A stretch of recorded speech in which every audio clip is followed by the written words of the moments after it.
I'm 46 now, and for the past 20 years, I've been living under a name that isn't mine. I never planned on disappearing. It just happened that way. One day, I was a 26-year-old woman in a white dress waiting at the altar. The next, I was in a rental car with a duffel bag. No ring, no husband, no explanation. Just a hollow ache that never really left. His name was Daniel. Mine used to be Elise. Now it's Claire Mitchell, and I live 2 states away from where I grew up, running a flower shop that smells like lavender and regret. I hadn't thought about Daniel in years. Not really. Sometimes his name would float through my brain like a bad dream I couldn't place. But I'd trained myself not to follow the thread. I had to. I rebuilt myself from the dust he left me in. I didn't have the luxury of grief when I was busy surviving. Until last week. I was arranging a bouquet for a regular customer when she pulled out her phone to show me a photo of her niece's engagement shoot. She always shares family updates, so I didn't think much of it. The picture looked like every other engagement photo you'd see on Instagram. Golden hour lighting, fake candid laughter, matching white outfits. But then my heart stopped because the man in the picture, the man holding that beautiful, beaming young woman, was Daniel. Same jawline, same crooked smile, a little more salt than pepper now, but unmistakably him. And the woman clinging to that smile I'd seen before, that smile was mine. Not literally, of course, but she looked just like I did when I was 20. Same face shape, same hair, same eyes. Her name is Olivia. She's my daughter. She has no idea, and she's marrying the man who destroyed me. After my customer left, I just stood there. I don't even remember locking the door or flipping the closed sign getting home. I just kept seeing that photo over and over. His arms around her, her laugh frozen in time, and that diamond ring sparkling like the punchline of a very long, very cruel joke. I didn't sleep that night. I went into the attic and found the box I swore I'd never open again. It was shoved in the farthest corner, taped shut with duct tape that had turned gray with age. Inside were all the things I couldn't bring myself to throw away. My original birth certificate, a few photos from when I was pregnant, and every single letter I ever wrote to her but never sent. I must have reread them all twice. I'd written them on her birthdays mostly. First when she turned 1, then again at 5, 10, 16. Some years I skipped because the guilt swallowed me whole. But they were all there, my pathetic little apologies, stories of who I was, why I left, why I stayed gone. I told her that I hoped she'd never know the kind of pain I did, that maybe she'd be better off without me. Back when I left, I didn't know I was pregnant. Daniel had left me at the altar 3 weeks before I found out. I never told anyone, not even my parents. They were dead by the time Olivia turned 5, and we hadn't been close. I didn't want their judgment. I didn't want to be pitied or pressured, so I ran. I changed my name legally in another state. I gave birth alone, and when I held her for the first time, I felt like I couldn't breathe. She had his eyes, his mouth, and I couldn't let her grow up watching me hate someone she might love. So I made a choice. I put her up for adoption. Open, but I never made contact. I chose a couple that lived nearby, people with steady jobs who sent me updates the first few years. I asked for no photos. I didn't want the temptation. I wanted her to be safe, happy, and untouched by the poison Daniel had left in me. Now here she was, all grown up, engaged, and smiling like she had no idea who he really was, or who I was. I couldn't understand it. Daniel was barely in his 20s when he left me, and as far as I knew, he disappeared. I thought maybe he'd fled the country, or had some kind of breakdown. I never imagined he'd end up raising the daughter I gave up, much less marrying her. That's when I started to panic. I grabbed my laptop and searched every possible combination of her name. Olivia plus engagement. Olivia Mitchell wedding. Olivia and Daniel. Finally, I found a post on a local event planning page. The caption read, "So honored to be coordinating the wedding of Olivia Jane Carter and Daniel Harris this fall. These two are the sweetest couple. Their love story is one for the books." My blood ran cold. Her last name wasn't Harris. He hadn't raised her. She wasn't adopted by him, which meant she doesn't know he left me. She doesn't know who I am, and she definitely doesn't know what he did to me, or how old he really is. And yet, somehow, they're getting married. A grown man who once left me in a white dress is now engaged to the daughter I gave away to protect her from that very kind of man. Tell me, Reddit, how am I supposed to stay silent? I barely remember the next morning. I know I didn't eat. I opened the shop, but only because my body went into autopilot. Every customer's voice sounded distant, like I was underwater. I kept thinking about Olivia, about Daniel, about how many layers of this nightmare I hadn't even begun to understand. I didn't even know how old she thought he was. That's what made my skin crawl the most. Because when I did the math, and I'd done it over and over, Daniel was 46, just like me. Olivia was 20 years old, which meant he had nearly 3 decades on her. But in that engagement photo, he didn't look it. He still had the same boyish smile, The kind that aged just enough to look mature, not creepy. I realized then, with a sick feeling in my stomach, that if you didn't know his real age, you might not question it, especially if he lied. So that night, I made another bad decision. I created a fake account, not to catfish, not to stalk, just to see what she was posting. Olivia's Instagram was mostly public. Her captions were short, cutesy, a lot of "my forever," "so lucky," "he's my home" kind of stuff. No red flags to her. No hints that she was even aware something might be off. But what chilled me was the comments. People were fawning over them, girls calling them goals, friends writing things like, "You two were meant for each other," and "age is just a number when it's real." One girl even said, "You're so lucky. He's mature, stable, knows what he wants." Nearly screamed. Then I found it. A birthday poem a few months ago. Olivia had captioned it, "Happy 33rd to the love of my life. You make every day feel safe and wild at the same time. Can't wait to be your wife." 33. She thought he was 30. He shaved 13, and clearly he was good enough at hiding the truth, or worse, a reason to. I started piecing it together like a puzzle made of razor blades. Somewhere along the way, Daniel must have started over with at least a new. Maybe he'd been doing this for years, weaving in and out of younger women's lives, playing the part of some charming older guy who just looked good for his age, but this time chose her, my daughter, the child I bled for and broke myself apart to protect. I slammed my laptop. There was a storm-built chest that I needed to talk to someone, anyone. I couldn't carry this secret on my phone and called someone I hadn't spoken. Marla, she was my best friend. We lost touch after, and I never explained why. She was still had the same When she answered, she sounded shocked but warm.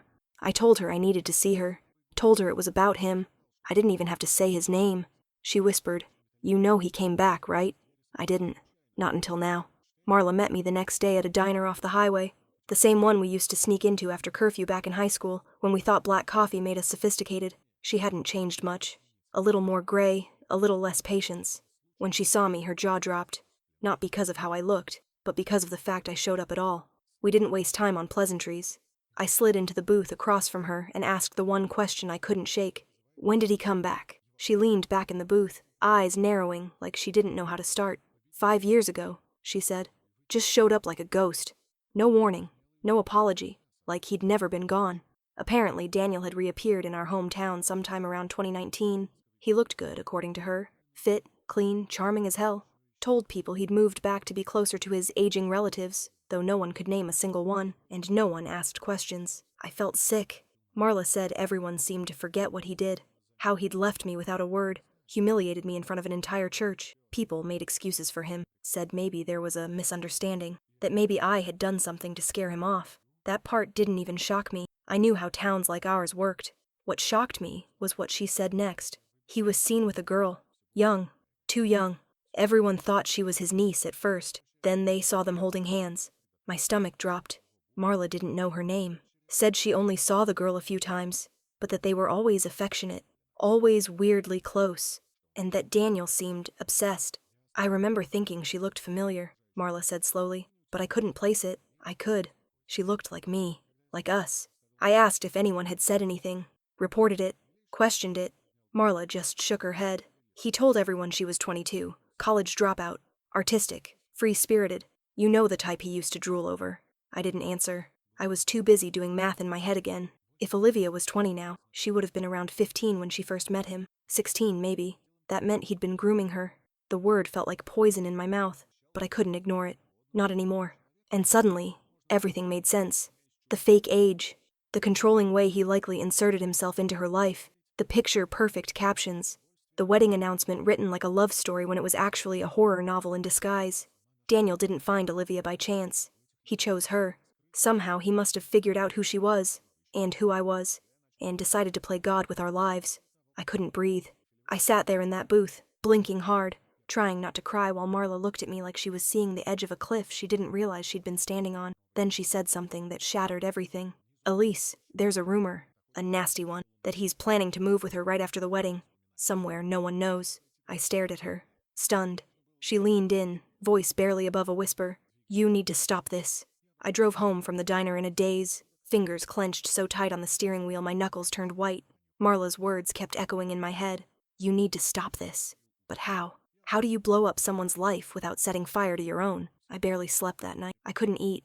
I couldn't think about anything but Olivia. Her smile, her laugh, that warmth I remembered from holding her as a newborn.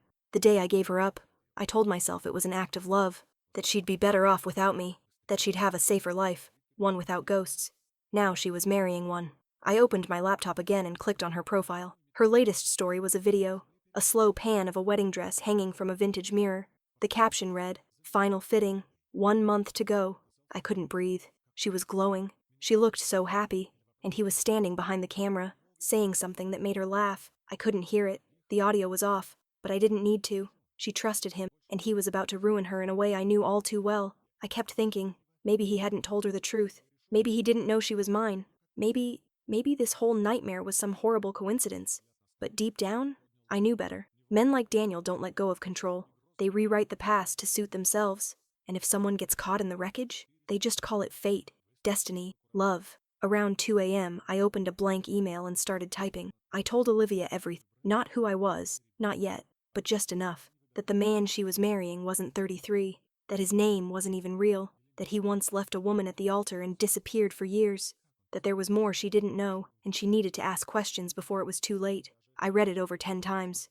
My hands hovered over the mouse, ready to hit send, but I didn't. Because the second I did, I knew the fallout would be immediate. If he saw it first, he'd twist it. He'd turn it into some jealous stranger trying to ruin them. He'd gaslight her, play the victim, plant seeds of doubt that I might be some bitter ex or a scammer, and she'd believe him, because she loved him, because he got there first. So instead, I printed the email, folded it, and drove across town before sunrise. I slid the envelope to her mailbox. No name, no return address, just one line written on the front in neat black ink. "Please read this before you say I do." And then I drove away, half praying she'd read it, half terrified she would. 3 days passed.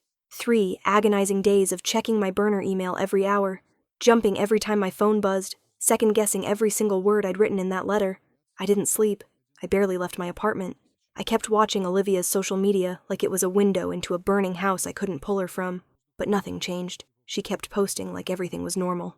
Venue visits, cake tastings, bridesmaid selfies, Daniel's hand on her waist in every other photo, always cropped just tight enough to feel intimate, just loose enough to look innocent. It was like the letter never existed. I told myself maybe she hadn't found it. Maybe the envelope got buried under junk mail or tossed in the trash unopened. But in my gut, I knew better. I knew she'd read it, and I knew Daniel had gotten to her first. By the 4th day, I broke. I called Marla again, desperate for some clarity. She was quiet for a long time after I told her what I did. "You were right to warn her," she finally said. "But he's smart. If she's not out by now, it means he's already poisoned the well."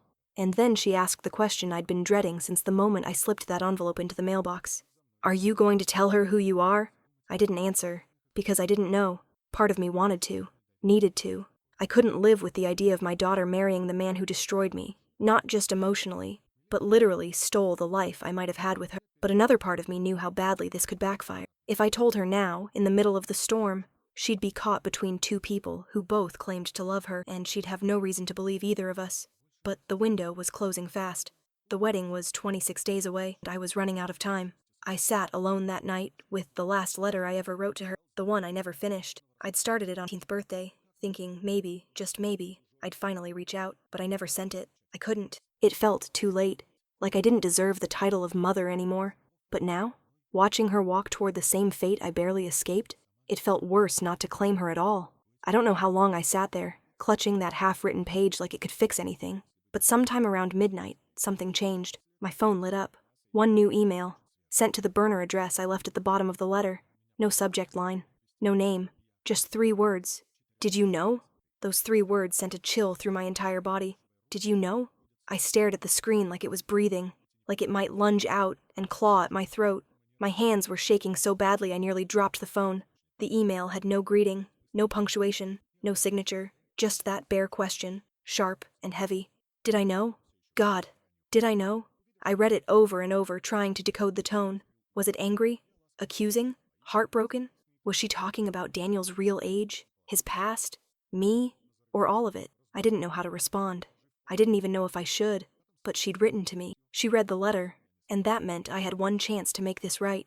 I took a breath and typed back, slowly, carefully, like every word was a step along a crumbling ledge. I knew a lot of things, but not everything. Please tell me what you mean. I hovered over the send button, terrified that saying too little might lose her, but saying too much might end everything. I hit send. The reply came 10 minutes later, shorter than I expected, more direct than I was ready for. "Did you know he was my first?" I stopped breathing, and I knew, instantly, what she meant. Not first boyfriend, not first love, first. Suddenly, everything felt like ice. My skin, my throat, my stomach. I wanted to scream. I wanted to throw my phone across the room and burn the whole world down. I didn't know how to answer. What do you even say to that? So I told the truth. I wrote, "No, I didn't know." And if I had, I would have done more than write a letter. Then I added, "Are you safe?" The reply didn't come for 2 hours. Every second felt like waiting for a bomb to go off. I paced the floor, staring at the screen, hoping, praying. For what? I didn't even know. That she'd left him? That she was okay? That she hated me even? But at least she was safe? Then the message arrived. It wasn't what I expected. I thought I was, but now I'm not sure. That was it. That was all she said. I collapsed onto the floor, crying harder than I had in 20 years. Not just for her, not just for what he'd done, but for me, for failing to protect her when it mattered most, for giving her up and still somehow letting him find her anyway. And then another message came, a follow-up. "Who are you?" I stared at her message for so long the screen dimmed and went black. "Who are you?" 3 words. Again. But this time they weren't sharp. They were soft, frightened, like someone reaching in the dark, trying to find something solid to hold on to. I'd waited 2 decades to be asked that question, and now that it had come, I wasn't ready. I typed her name first, just her name. Then I deleted it. Then I wrote it again, and again, until finally I hit send. "Your mother." I didn't explain. I didn't try to soften it. I didn't add some poetic line about how I'd loved her from a distance, or how I gave her up to give her a better life. She didn't need a monologue. She needed the truth, raw and unwrapped. She didn't reply for an hour. I sat in silence, watching my inbox like it was the only thing left keeping me alive. I kept rehearsing what I'd say next, how I'd tell her the rest. The why, the when, the how. But when her reply came, it wasn't what I expected at all. "Are you sure?" I felt something in my chest collapse. This wasn't disbelief. It wasn't confusion. It was fear. She already suspected. Somewhere, deep down, she already knew. And now that the curtain was pulled back, she was standing there, face to face with a truth she didn't want. I told her the details. When she was born. Where. The name I had back then. The letters. The couple I chose for her, and that I never told them about Daniel. That I hadn't known until years later how close she still was to the place I ran from. Then I wrote, "I left because I loved you, but I didn't protect you. And for that, I'll never forgive myself." This time, the silence lasted until morning. When her next message arrived, it hit me like a blade through the spine. He told me his ex was crazy, that she faked a pregnancy to trap him, that she went off the rails when he wouldn't marry her. It felt like swallowing glass. He had rewritten our story into a cautionary tale, one that painted me as the unstable woman who ruined his life, and she had believed him. Why wouldn't she? He'd had years to twist the truth, to bury the past under charm and control, and just enough distance to make his lies seem credible. I wrote back, "I never faked anything. I was standing at the altar when he disappeared. I didn't even know I was pregnant until weeks later. And then, I gave you up because I thought it would keep you safe from him." She replied within minutes. He said I reminded him of someone he used to love. That broke me, because I knew exactly what that meant. He didn't stumble into her life. He sought her out. He knew, maybe not from the beginning, but once he saw her face, my face, he knew who she was. And he still went through with it. And now she knew too. Then she sent one final message. "I need to get out." The second I read her message, I shot back one word. "Where?" No response. I waited. 10 minutes. Then 20. My stomach twisted tighter with every second. I texted again. Nothing. I tried calling. Burner number. No answer. I sent 3 more messages, each one shorter than the last. Still nothing. Panic set in like a storm surge. Was he watching her? Had he seen the emails? Had he known she was slipping away? I knew Daniel. I knew how he operated. He didn't yell. He didn't throw punches. He coiled around you slowly, made you feel like he was your lifeline, not your captor. And when you tried to leave, that's when the trap snapped shut. I opened up Olivia's Instagram again, desperate for a clue. A new story had just gone up. It was a video, shaky, unfocused. It showed the inside of a locked door, a doorknob jiggling, then her voice, hushed and cracking. "It's locked. He locked it." The video cut off. I felt cold all over. I texted again. "You need to get out. Now. Find a window. Call 911. No reply. I called Marla. She didn't ask questions. She just said, "Where is she?" We knew the area. A gated rental property on the edge of town. Something Daniel had bragged about online as their dream cottage. We piled into Marla's car and drove like hell through the back roads. Neither of us saying much, both of us shaking. By the time we reached the property, it was just after sunset. The lights were on inside, curtains drawn. I didn't wait. I ran to the door and pounded on it, heart in my throat, yelling her name. Nothing. No footsteps. No voices. Marla was already on the phone with the police. Then I heard something. Soft. A thud. Then again, louder. From upstairs. I stepped back and looked up.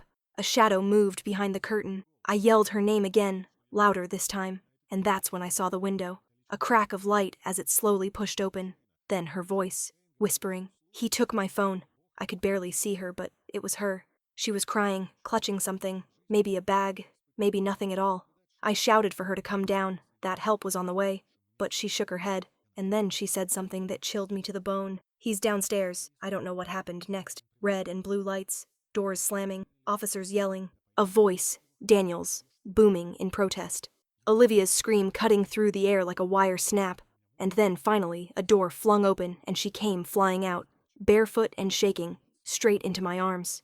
We collapsed into the driveway, crying, both of us trembling like we'd barely survived a crash, because we had. We did.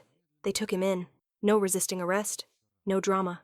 Just Daniel, calm and blank, like none of it mattered, like he hadn't just held his own daughter captive. I stared at him as they cuffed him, and for the first time in 20 years, he looked small, like a man, not a monster, not a ghost, just a man who thought no one would ever stop him. But we did. It's been 19 days since they took him away. 19 days since the house of cards collapsed. Since Olivia ran barefoot into my arms, and everything I'd buried for 20 years cracked wide open under both our feet. She stayed with me the first 2 nights. Barely slept, barely spoke, just lay on my couch wrapped in one of my old quilts, eyes locked on the ceiling like she was waiting to wake up from something that still didn't feel real. I didn't push her. I made tea. I sat nearby. I told her stories, not heavy ones, just memories from before everything went wrong. I told her about the music I used to dance to when I was pregnant, how I'd press headphones to my stomach and make her kick to Fleetwood Mac, how I nearly named her Ivy before settling on Olivia, and how I never stopped loving her, not for a single second, even when I wasn't there. She didn't say much in return, but the third morning she reached out and held my hand. That was enough. The investigation is ongoing. The police recovered forged documents from Daniel's office, a fake birth certificate, a fake name change, a mess of digital lies designed to keep Olivia in the dark. He'd done this before, we found out. Not quite like this. Not to this extreme, but enough to paint a pattern. There were other girls. Most were. Some were just barely. None of them knew the full truth. None of them thought to dig deeper until it was too late. And yet, none of it mattered as much as this. He knew who Olivia was. He'd known for over a year. Somehow, he'd tracked her down. Saw her resemblance to me. Saw a way to rewrite the ending he never got. And took it. That's what made this more than sick. That's what made it calculated. He doesn't know I was the one who exposed him. He hasn't spoken a word since the arrest. His lawyer's been quiet too, but it doesn't matter. The truth is out. The wedding is canceled. His life is over. But Olivia's? Hers is just beginning. She's staying with Marla now, going to therapy. Quiet, but strong. Stronger than I ever was at her age. Sometimes we meet at the diner, the same booth where I first learned he came back. She always orders tea. We sit for hours, sometimes in silence, sometimes sharing pieces of each other, one fragile truth at a time. The other day, she asked if she could read one of the letters I'd written her. I gave her the box. She read one, then another, and when she looked up at me, tear-streaked and trembling, she said something I'll never forget. You didn't leave me. You saved me. I don't know if I deserve that, but I'll carry it, every day. I lost her once. I'm not losing her again. The life I built under a new name is behind me now. No more hiding, no more pretending. I'm not Claire Mitchell anymore. I'm Elise Carter, and I have a daughter, and she's free.